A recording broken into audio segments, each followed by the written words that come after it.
It's the Opperman Report. And now, here is investigator Ed Opperman. Okay, guys, welcome to the Opperman Report. Who am I? I'm your host, blah, blah, blah. This show's basically going out to Patreon members only, and it is the true, one and only, behind-the-scenes story of Mel's Hole from the Art Bell Show. If you ever listened to the Art Bell Show back in the, oh my goodness, the 80s and the 90s, I guess it was the 90s, you know, Art Bell had an AM/FM radio show in the middle of the night, midnight in the desert, and all UFOs and conspiracy theories and ghosts and goblins and all kind of things. Fascinating guy, Art Bell. And his most popular show was the story of Mel's Hole.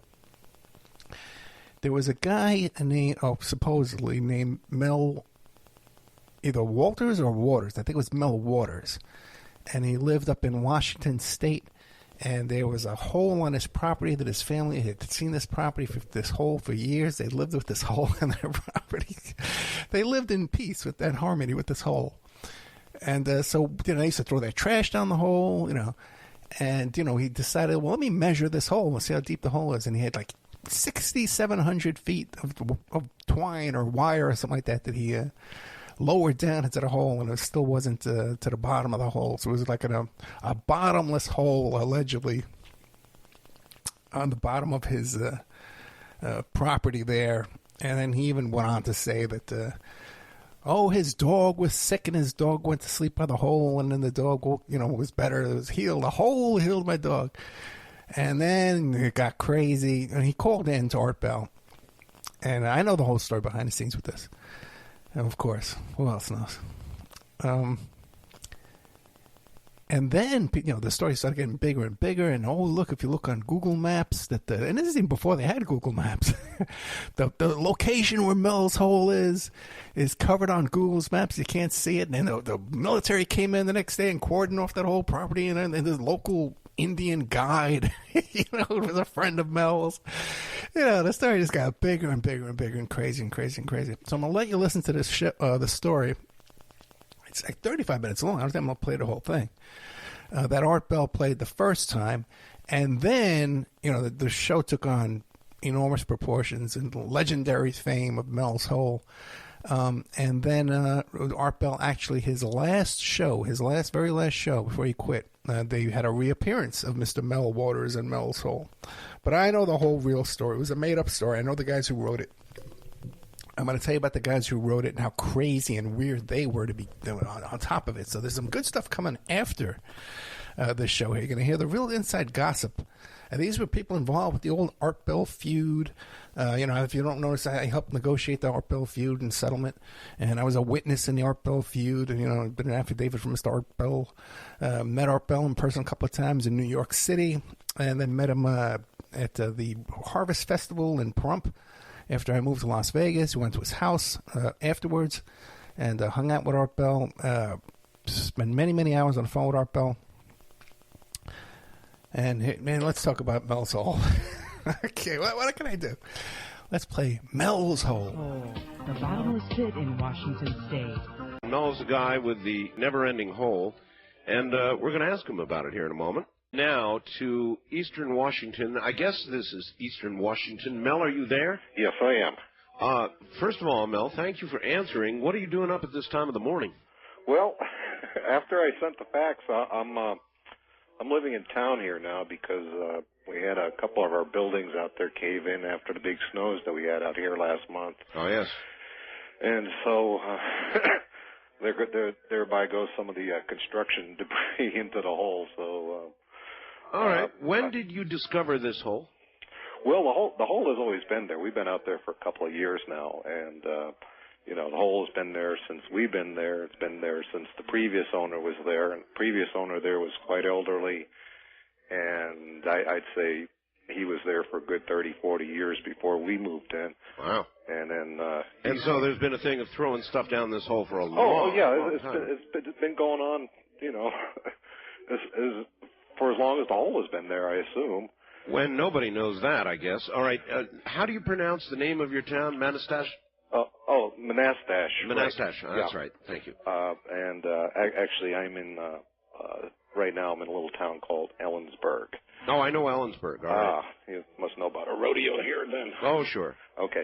Well, so, we've been there for several years. And, we just take all, we take all of our trash, rubbish, anything we have that we have to get rid of, we take it, throw it in the hole. Everyone's throwing their stuff in the hole.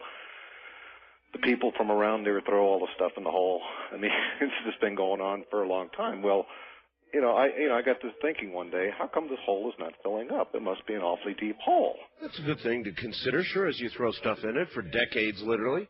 And so, I used to be I would say pretty close to a professional shark fisherman. So I had a couple of huge fishing reels, went out there and started letting the line down. I figure after one... Did you weight the line? Oh, yeah. There's, in fact, the original line is still down there. I've just been adding to the line and keeping track of how much line I have used. So I've not reeled it in. How much weight is on it? There's a 1 pound weight at the bottom of it. 1 pound weight, all right. 1 pound weight. It's a triangular 1 pound weight. Okay. And so that's at the bottom of it at first. So in other words, it would go down kind of like a plumb bob. Exactly. In fact, I have it rigged across the center of it there, and it goes straight down from the center there. And occasionally I try to move the line there, but when you're moving that much line, you really can't do a whole lot with it. But it seems to, there seems to be, it's not resting against anything at this point here, and it continues to go down freely. And so when I was out there earlier, I'd let out a little bit more line. And so you actually went out there tonight after I read this? Yeah, exactly. Oh, man. Well, it's not too bad out here right now. It's only about 25 degrees, so it's not too cold. Have you ever heard anything coming from any sounds or anything? Well, the normal thing to do is kind of like yell into it there, to see an echo, and I've never heard an echo come out of that thing. No echo. At all. That's one of the first things I noticed about it. As usual, I brought the dogs with me.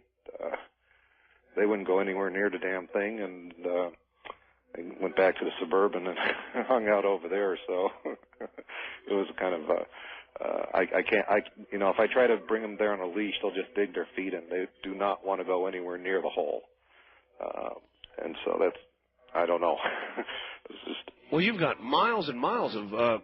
Yeah, I think... I'm measuring it by feet. I convert feet to yards, so I don't know how many miles that is. I assume it's a fair number of miles, though. Well, 5,280 feet is a mile, so you really think you've got 80,000? Yes, yeah. I get line in 5,000 yard spools, and so I've gone through that many. Well, you have got a hole then that goes.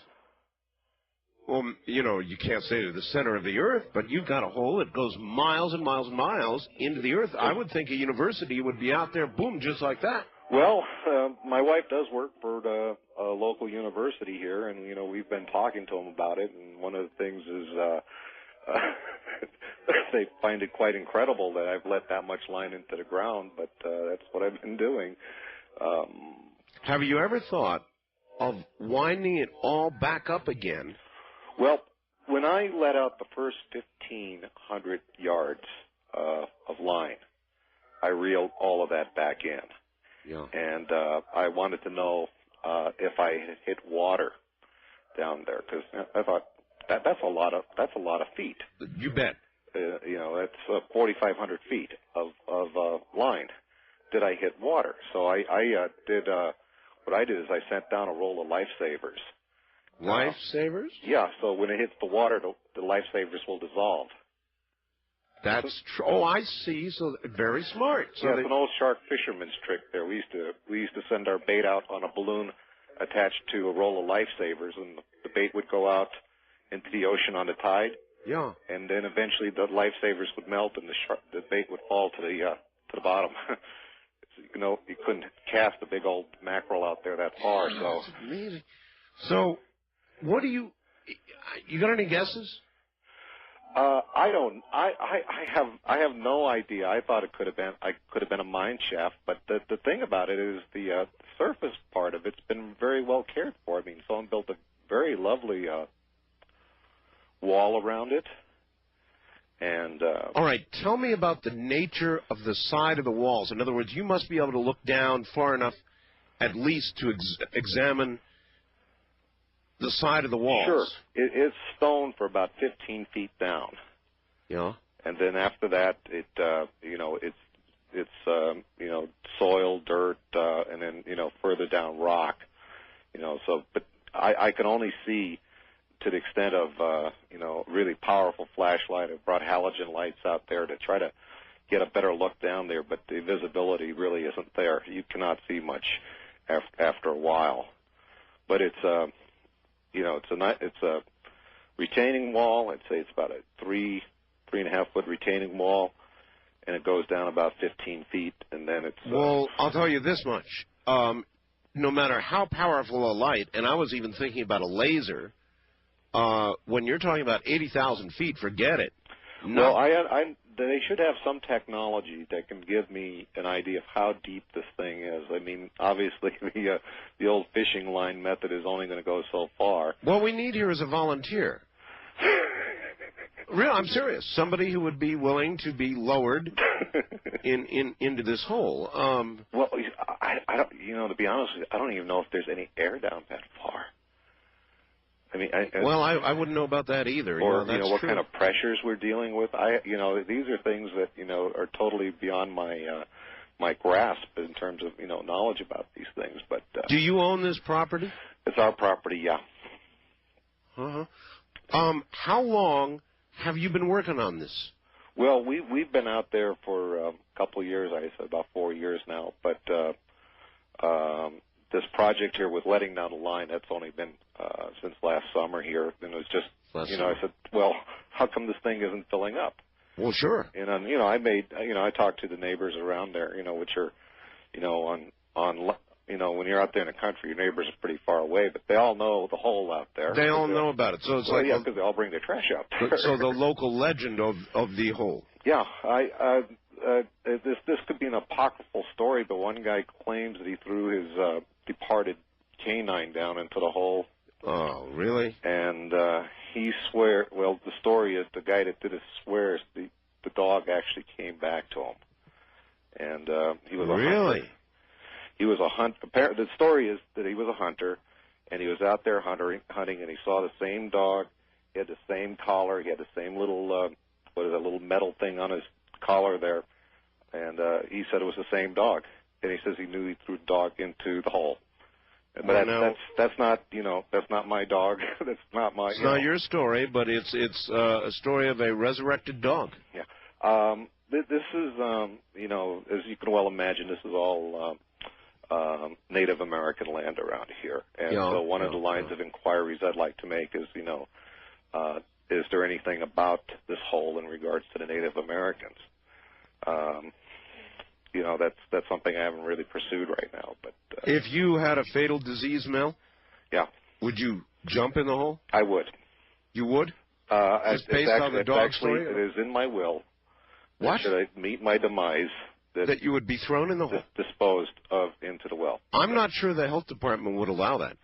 Well, one of the things that I thought about later on is, what if this is like contaminating our water, And we've had, I'm sure you do this out there in Pahrump too. Well, you have your water checked all the time. Well, yeah, no personal offense to you, Mel, but if there was a possible contamination problem, I'm sure you're a clean guy. Yeah. But as you deteriorated, you would possibly produce E. coli or something horrible in the local water supply. Well, again, so far it hasn't. If you weren't resurrected. I mean, the water around that area is absolutely pure water. It is, And so nothing thrown down, all the old junk and trash, and nothing has polluted the water. No, I can't speak for everything that's been thrown down there, but none of that has been showing up in the water that people draw from their wells. I mean, the water's as clean as it's ever been out there. I think we get water that comes off the Cascades or something. Yeah. It's just really great. It's really wonderful water. Mel, you wouldn't be pulling my leg. No, I'm not. And I'm one of the reasons that I went out to the property tonight, other than it just, it's something that weighs heavily on my mind. I was afraid that after I sent the fax out, that there would be people around there, because it's... Well, there may be, but we have not identified specifically where it is. Well, there aren't, as far as I could tell, too many big holes like that around, and so at least the people in my neck of the woods are familiar with it, and I kind of almost expected to see a small party of people. Well, there may be. Now, I mean, come daylight, there may be. But remember, folks, this is private property. This is Mel's home. It is posted, too. Oh, it is. All right. Well, there you are. So without knowing exactly where it is, I wouldn't look for that to occur, but there is going to be substantial curiosity about it now, Mel. Well, I think I've, let you know as much as I know about it. I certainly want to find out more. I'm mostly curious. I was mostly curious about the depth of it. I mean, how deep is the deepest hole anyone has ever found? Well, I've never heard of anything deeper than this. I thought maybe this would be like Guinness World Book of Records type hole here. And as far as things I thought it would be like. Could have been like an old mine. Well, now, here's a couple things to think about. I've heard as you go down into the earth, Mel, that it gets hotter. Ooh.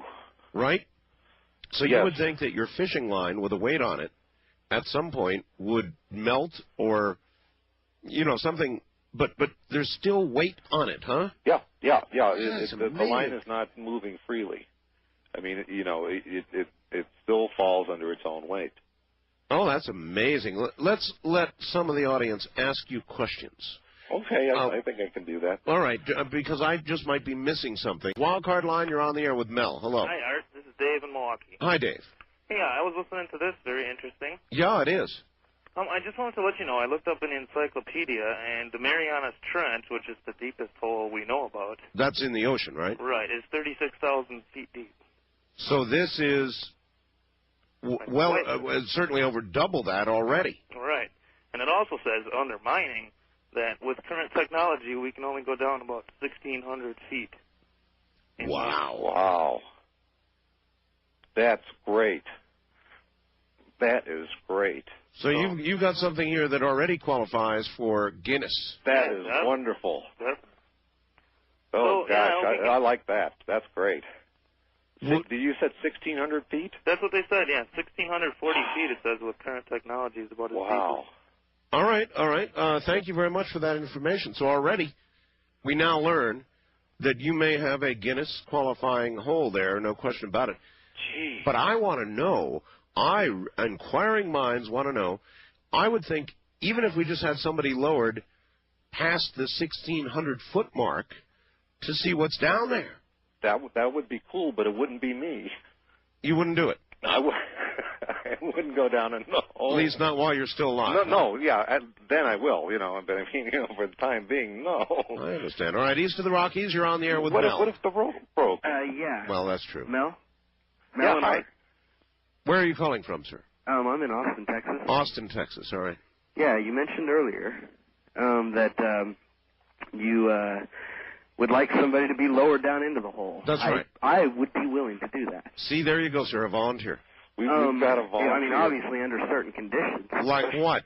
Just a cage, for one. A cage? Yeah, just in the event that there's some kind of weird subterranean thing eating all of this garbage down there. Obviously, I would want to be in some kind of a cage. Well, what makes you think, though, that anything that could gobble up, say, a refrigerator... wouldn't get the cage? Well, I would have, obviously, a very powerful light, and I'd be able to see it at some point before it's too late. So we'd have radio contact with you, and we could hear you scream, at least. Yeah. Sounds too much or like an Jaws. instant up button. An up button? An instant up button. On back up. At like a high speed. And you could take a camera with you. Yeah. With a light and show us everything as it. Yeah. I've got a pretty adventurous nature to me anyway. So this, plus I have a very appealing draw to the supernatural for some reason. Anyway, just naturally in my personality. Well, nobody's saying there's anything supernatural about this, but... Well, the dog story would indicate something supernatural. Well, that's true. Well, everyone's dogs are scared of the hole.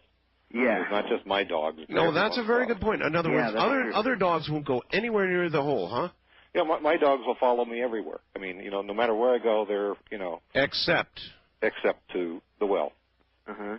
Now you call is this possibly at a grid point on the planet? I wouldn't know about grid points, other than I know would you they know exist. anything about the grid points in that area? Well, I know. Yes, thank you, sir, from Austin. I've heard about grid points, but I would have no way of knowing where they are and whether this is one of them.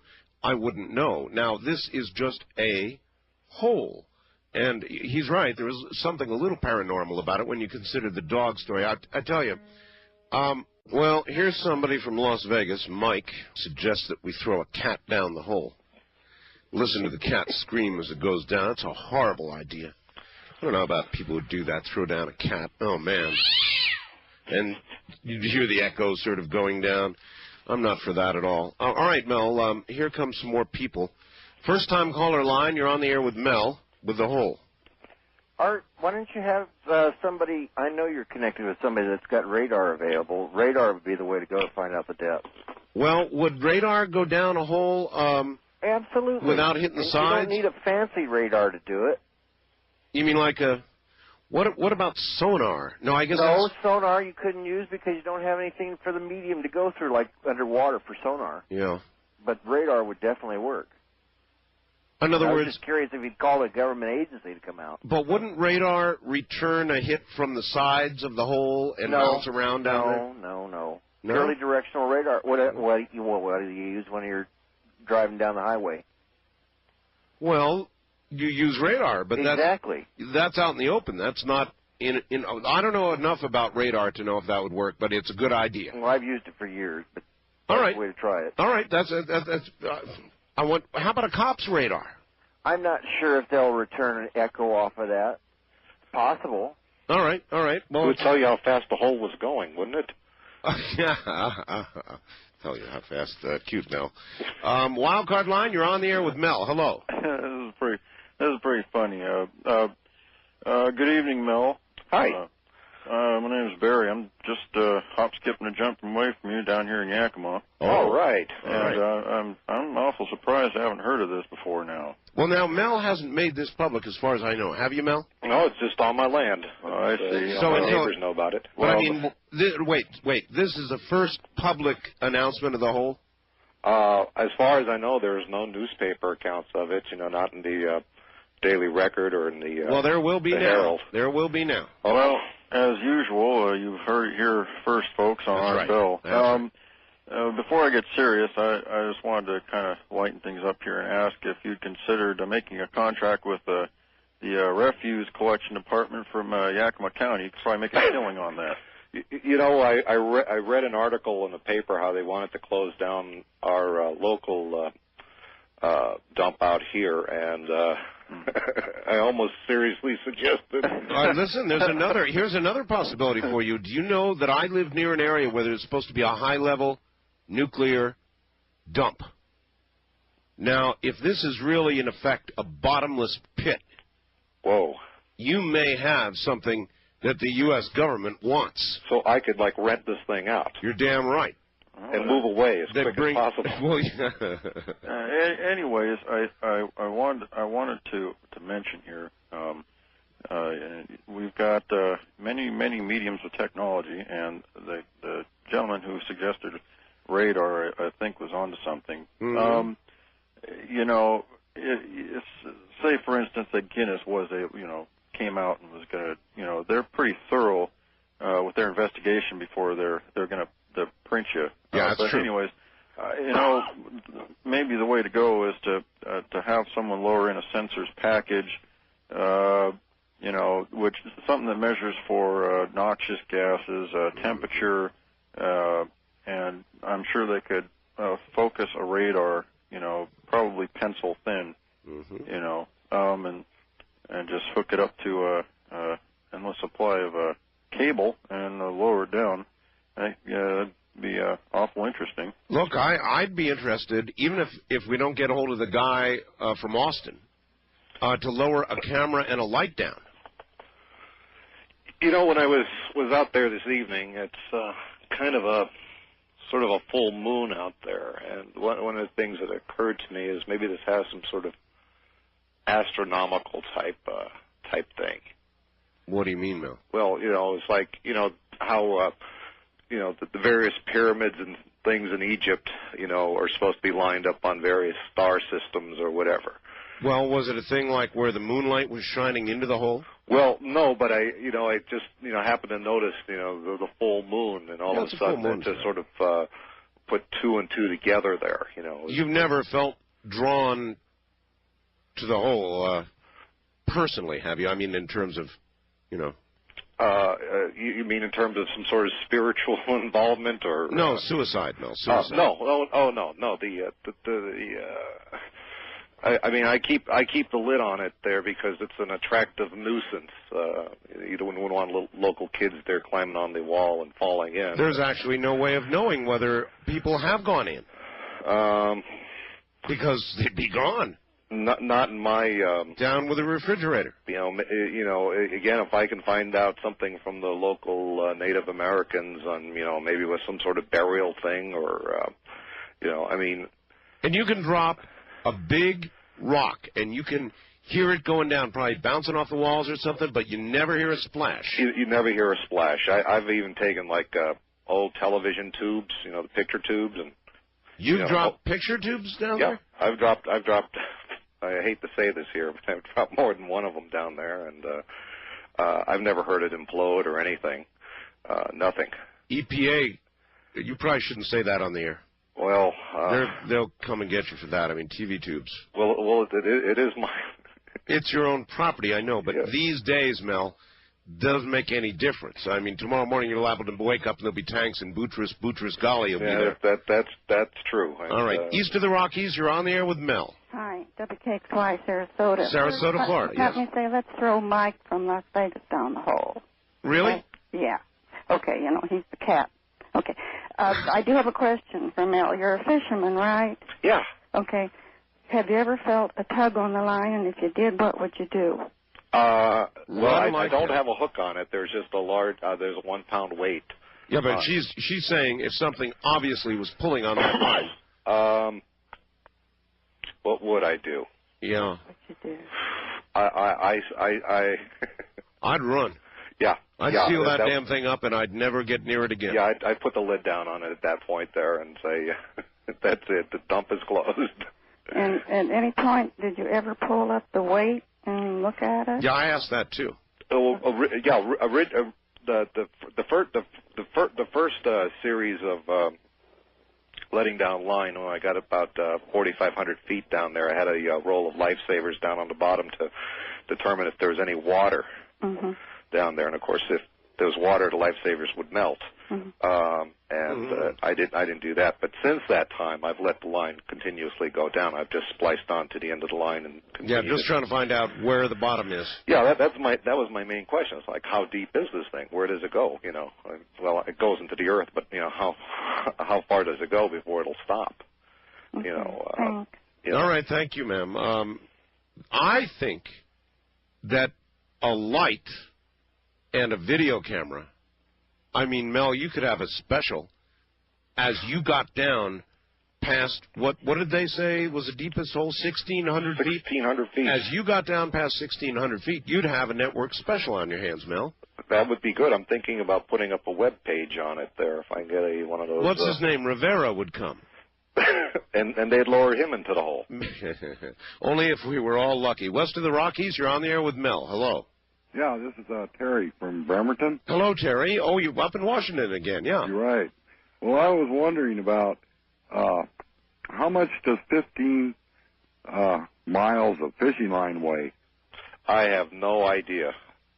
I'm just letting that sucker go down. I have not reeled What if it you've in. already hit the bottom and you got a pound of fishing line on it? That's right. Letting it down.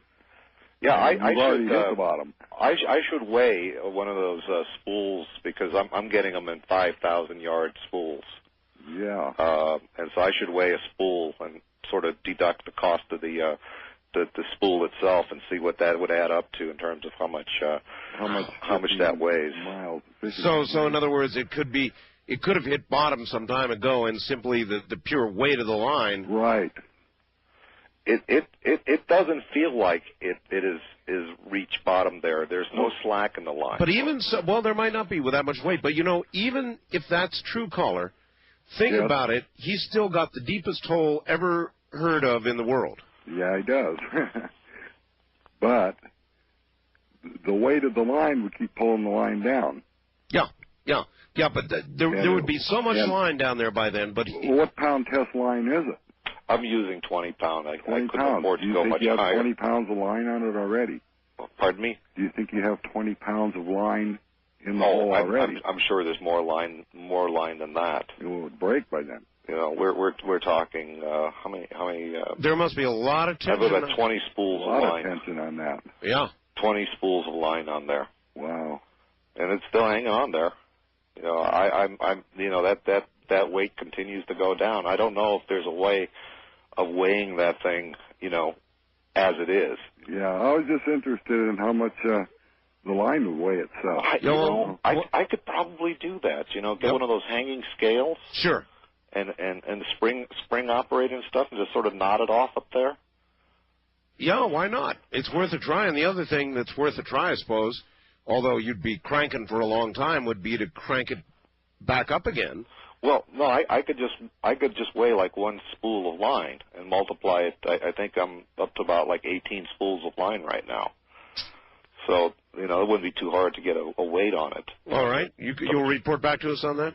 Yeah, I can. Sure, definitely. All right. Yes, definitely. All right. First time caller line. You're on the air with Mel. Hello. Yes. Hi. Where are you? I'm Bellingham, Washington. Yes. Oh, Washington again. Yeah. Yes. I was wondering what was the Mel said that he had a triangular 1 pound weight on the end of the line. You're right. Yeah, I was wondering what elements was that weight, or is that weight composed of? It's a standard lead fishing weight. Mm-hmm. You were talking earlier. Al was talking earlier about the heat when you get deep into. Well, I was speculating. I saw the movie with Pat Boone about the journey to the center of the Earth. It was supposed to get hot when you go down, right? Mm-hmm. Yeah, and also, what about the magnetism? That's a factor you consider also. The magnetism? Yes. You're off into a territory that I can't answer. Mel, you're gonna contact your wife works for a university, a local university. Have they? I mean, did she tell them about this? And if so, what did they say? Well, the people she talked to, because I nag her about it occasionally, say, they're telling her, you don't have a whole day that deep, So, in other words, they don't believe her. No. What I'm trying to do is, kind of entice them out there and just bring something out there to measure how deep it is. That's well, Mel, really... would you be willing to talk to, like, newspaper people or television people? They're crazy. They'd send someone down there. Well, I know I'm talking to a lot of people on the phone right now and on the radio, but I am not sure if I'd want to have a TV crew and So you're not sure you want that kind of publicity? No, I'd be happy to, like I say, I could put together a website on it and keep people, informed about what's going on because, I'm sort of making this my... People would accuse you of going to the well one time too many. That's probably true. West of the Rockies, you're on the air with Mel. Hello. Hello there. That is absolutely amazing. All right, this is Ken from Scottsdale. Yes, sir. And one thing I wanted to mention about that, when you mentioned about a car that had apparently fallen from the sky. The Chevrolet, yeah. Right. I recall reading about many, many incidents in England and throughout Europe of raining nuts of different kinds. I mean, Brazil nuts and hazelnuts Sometimes it rains nuts on my program. Listen, we're not talking about things falling from the sky right now. We're talking about a hole. Right, I know. Well, it was open lines a minute ago. Now you switched it. Well, I've switched it because I have Mel. Oh, well, anyway, as far as the hole goes, isn't it possible there could be like an aquifer or something in their water or something? Mel has not found any water at all. He lowered lifesavers in, and the lifesavers came back, and that was how far, Mel? 4,500 feet. 4,500 feet, and the lifesavers came back intact, right? Oh, yeah, they were absolutely dry. They weren't dissolved. They were just perfect. That's pretty definitive. First-time caller line, you're on the air with Mel. Hi. Mel? Hi. Hi, this is Conrad in Grass Valley, and I've got some thoughts about this whole well problem. Sure. First of all, if he's putting line down the well... Wait a minute, sir. We've got to stop this because people are going to call it a well. There has never been any water found in this hole. Okay, a hole. Yeah, thank you. All right. If he started out with a 1-pound weight and he starts adding fish line to it, right, then the amount of weight down the hole increases. All right. Now, if he knows the weight of the line on a per foot basis, as he puts more weight down the hole, if he could measure the total strain on the top of or load on the top of the line, he would know if any of that line was draped on anything. See, the thing is, once he gets a fair amount of line down there, that's a good point. The 1-pound weight on the end is insignificant. And he wouldn't even. It could be hung up on something or laying on the bottom or something, and he would never know it. Yeah, but he put lifesavers down 4,500 feet. So even if what you're saying is true, this is still, by a long shot, the deepest hole ever. Well, that assumes it's even that deep. The one thought that you had that I thought was very valid was the temperature as you go farther down into the ground. Well, that's what I think that's right, isn't it? Oh yes, of course. By the time it's down 4,000 feet in the ground, or the temperature would probably be well over 100 degrees Fahrenheit. If the 100, the monofilament and the lead would certainly survive 100 degrees just fine. You're probably right. That is interesting. Mel, I say that we got to put a person down there, a volunteer. Not a cat. No, not a cat. cat. No cats. But a person, maybe like a media person. One of these anchors from maybe one of the Seattle Como stations or something. Lower them down. Oh boy. Again, I'm intrigued. Again, I've been running line down there for quite a while, and I don't think I've hit bottom. The weight seems to be hanging plumb over there, and like I say, we've been throwing things down there for a long time, and this hole has not filled up. I don't know. Maybe it's getting incinerated down there. I don't know. All right, and you would swear on all that is sacred to you that what you have told us is the absolute, unadulterated truth. This is my hole, and this is the truth about it. God, it's an amazing story, Mel. Who else besides your wife, the people you've tried to talk to at the university, and yourself? I guess your neighbors know about the hole? Oh, yeah. There's probably good. Oh, well, in terms, not families, but individuals, probably a good 20 people that use the hole regularly. To throw junk into? Yeah. It's always been done. Well, I remember when I was a kid, I used to like to throw stuff off bridges and stuff like that, and into holes just to hear it hit bottom. Never heard anything hit. I mean, if you hit the side, of course, but if you just drop it straight down. Straight down, yeah, 9.5 feet. Go straight. 9.5 feet is certainly large enough so that if you got in the center and dropped it straight down, it would go straight down, right? Yeah, you can just lean right over there and get it going straight down. And as far as anything I could see, visually, with the halogens and flashlights. The light just what? fades away into blackness? Yeah. You've got nothing after a while. You know, you can see as far as the beam will go, and that's it. You know? Does anybody have any theories about, you said a dog was thrown into the hole dead and then came back alive again, right? The story is the guy was out hunting, and he saw his dog, and he knew it was his dog because it was the same dog. It had the same collar, it had the same tag on it, and the whole thing. Oh, man. Does anybody have any theories about what properties would be in the hole to resurrect a canine? Gosh, I'd like to think that this is something like really benign, like, I mean, cows have gone down there. I mean, I haven't heard any cows coming back, you know, or at least that you would know, but I don't, boy. Well, it's not the creator. Well, look, we're out of time. Mel, you get the honors from near the hole in Washington State. Tell them. From the hole. Okay. I'm stopping. Okay. What I'll probably do is I'll play the other half, the second half of that. I thought I could pause it. I wonder if there was a way I could pause it. I don't know if there is or not, but I was hoping maybe I could pause it and then play the second half after the show. Maybe I'll have our friend there, Ed Parnell, help us out and do some editing magic for us. Okay, what's the story of Mel's hole and the whole bunch here? Here's what's going on.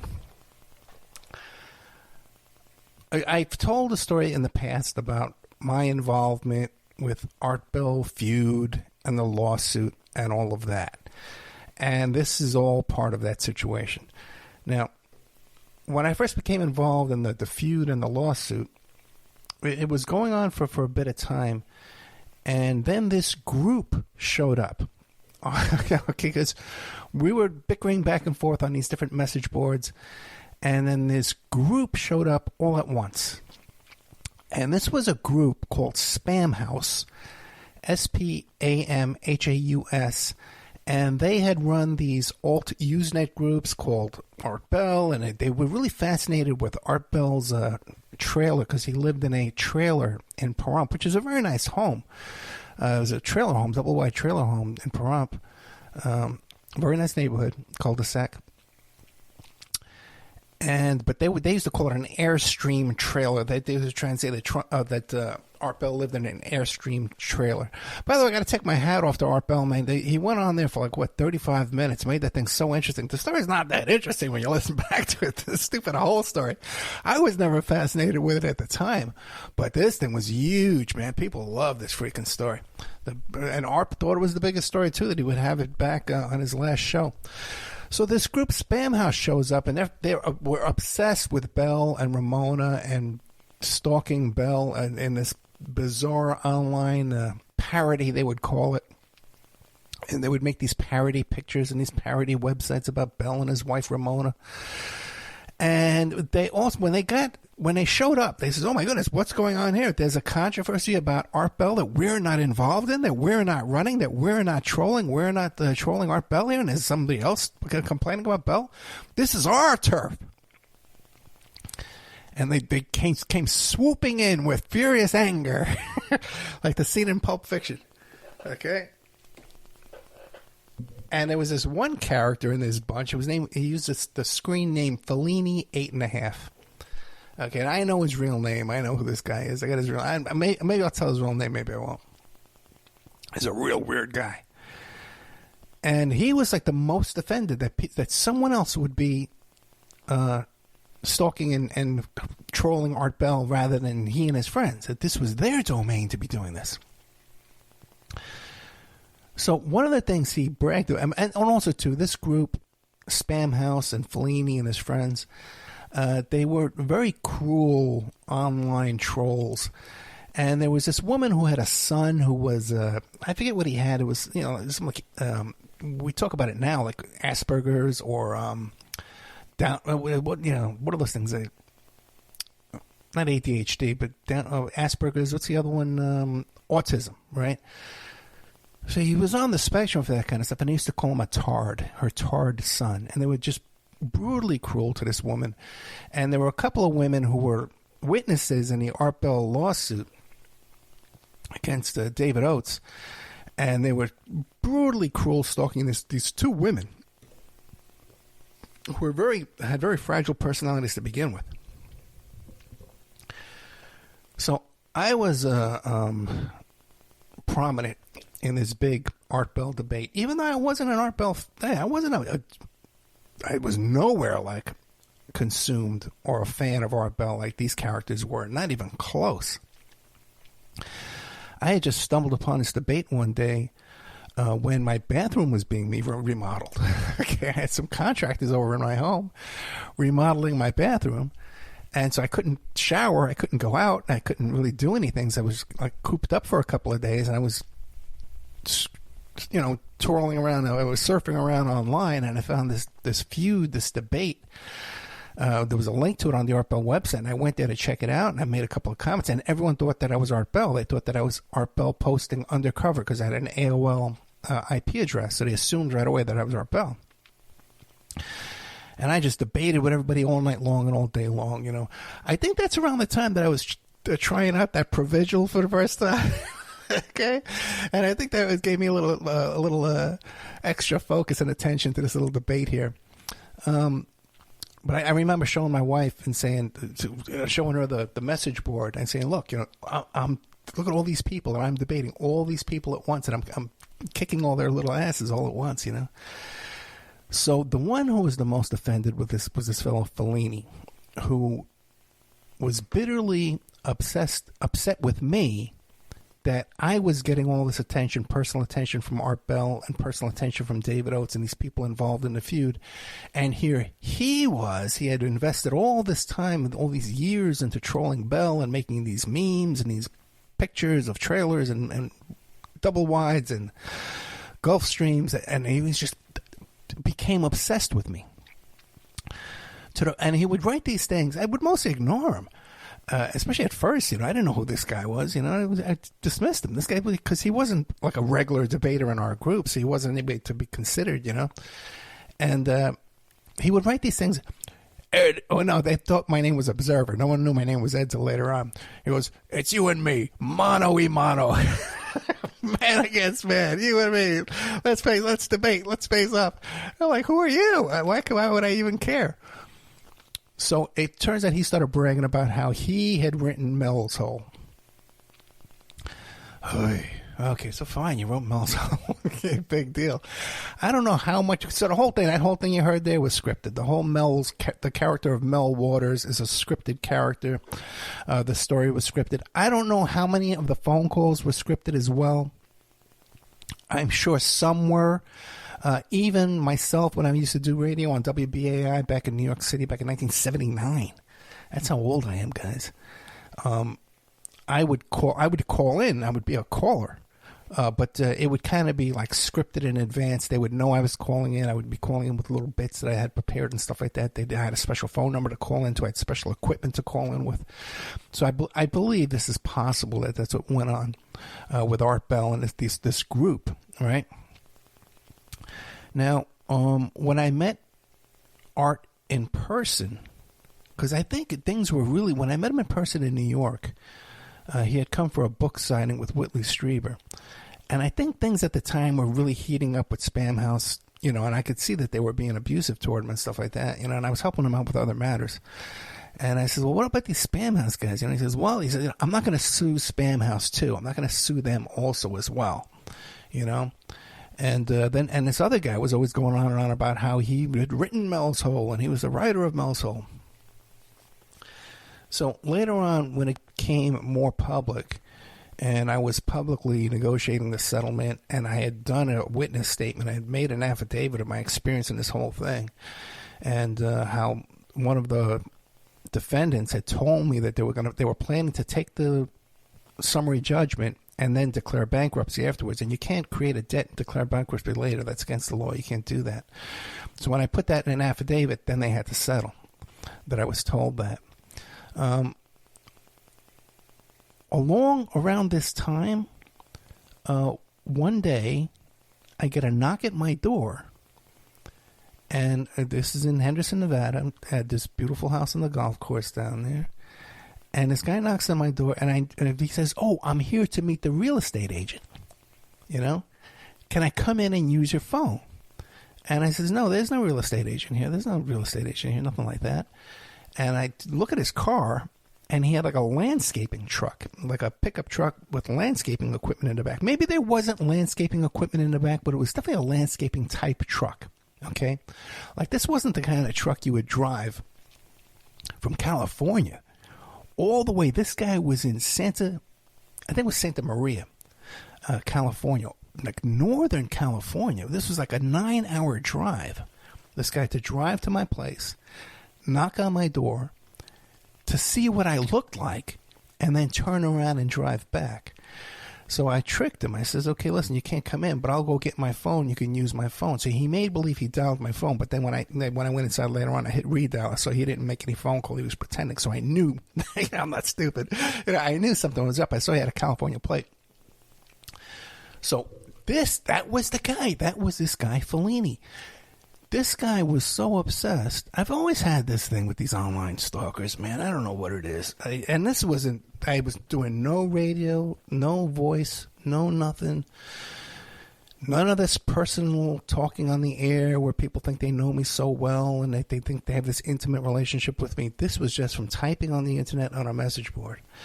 That people just became so fascinated with me that they had to drive 9 hours to my house to meet me. Okay? And then turn around and drive 9 hours to go back, in this beat-up pickup truck. And that was this guy. And so then when Art Bell did his thing where he retired, his last show was again to do a recap of this Mel's Hole, that thing. And again, this guy Fellini, again, he wrote the story of the return of Mel's Hole. It was really bizarre, too. Such a small world. That around this time, one of the women involved in a witness in the lawsuit against David Oates for Art Bell, she had gone on Oprah Winfrey, and she had accused her father of molesting her. So, but it turned out later on that she's retracted all of that, and even though I think the show's still available, you can still see it if you go on YouTube, you can still find the show. And by some wild coincidence, a friend of mine from Staten Island who had also moved to Vegas, and we were going to go into some kind of business together he was in the alarm business. And we were going to go into business together in Las Vegas. And out of some bizarre small world coincidence, he hooked up with this woman who was part of this Art Bell feud. And one night they came over to our home for dinner. I cooked dinner for them. I remember what it was. It was these baby filet mignons, these little filet mignons wrapped in bacon, and some potatoes and anyway, it's like potatoes au gratin. I made cheese on it. And this woman, again, we were on the same side of this feud. But while she was in my house, she went to my office. She snuck over there. Like when she went to the bathroom, she snuck over, she saw my office, and she took pictures of my computer, of my desk and my computer setups. Because I had this is back in the 90s. And I had 3 computers on my desk. I had 3 monitors and I had 3 towers. The towers weren't on the desk, they were under the desk. And she took pictures of it, and she titled it Observer. Okay, and then one day when I was Googling myself, I was Googling Ed Opperman. I Googled Ed Opperman Observer. That picture came up. A picture from inside my house came up on the internet that I knew that I didn't take. Now I figured it was her who took the picture. But so then that's pretty much the story of who behind the scenes wrote Mel's Hole. It was this weirdo guy named Fellini who was obsessed with Bell and part of this group Spam House. The whole thing it's a made up story. I hate to break it to people. The whole thing's fake and made up. This guy's admitted to making it up. Art Bell never confessed to me that Mel's Hole was made up, but he confessed to me that he was in cahoots with these Spam House guys. That he was in there with them. And I guess that's all I can think about at the moment about the story of Mel's Hole and the big feud, the Art Bell feud and debate and all that craziness. I got to take my hat off to Art Bell, though, man, to make this story sound interesting, to go on to do a whole hour show on something as stupid as a hole in the ground. You know what I mean? It's like how empty can you get? you know. And then he does this whole show. And Art Bell was a one of a kind as far as radio. And when I listen to him taking the phone calls from the callers, and he goes, "Hello," that's just how he would sound when you would call his house and you'd call him up at home. Whenever I called him, he was always home. He was never. There was never a time when I would call up a remote and say, "Oh, he's not here." You know, he was just always there. And yeah, Art Bell, you know, a radio gold, genius when it comes to radio. Just goes to show you what a lonely life radio is too, man. You know, you give up so much of your life and your daily energy to put out good content for people, you know. And Art Bell was just like no one else. When we would have that feud, there were like 3 or 4 different message boards just dedicated to the feud. And not everyone who listened to the show would follow up on those message boards, but we would get like 15,000 unique IP address hits a day on those message boards, people reading those message boards, just to give you an idea. And this was in the late 90s. It was like 97, 98, 99. I moved to Vegas in 2000. So that's when I hung out at his house in 2000 with the Prompt Festival there, Prompt Harvest Festival. And his own website, and when guests would go on the Art Bell show with their website and say what their website was, it would crash that night because they couldn't take all the hits and all the traffic to the website. That's how much traffic he could generate on that overnight radio show about UFOs and ghosts and all kind of stuff that I guess nobody really wanted to admit they were listening to, you know. And he mentioned me on the air one night there. I was lying in bed and he said my name and it just felt so weird. And that was after, you know, I gave him permission to mention me because there was a previous incident where I had written an affidavit for him, or I sent over an email or something, a copy of an email, and they posted it without my permission. And that drew my attention to these weirdos. Like I said, this guy Fellini and his weird friends. They were a weird bunch of guys, man, with this relentlessly stalking this poor woman, this single mother, and her son. I think he had autism, yeah, and her son with the autism. Just for no reason, man. There was just no reason to do all this. It was just a real weird bunch around that whole Art Bell crew there. So maybe we can get our friend there, Ed Parnell, to play the rest of this. If not, or he can edit however he wants. All right, guys, thank you so much. This is some exclusive content just for Patreon. Good night.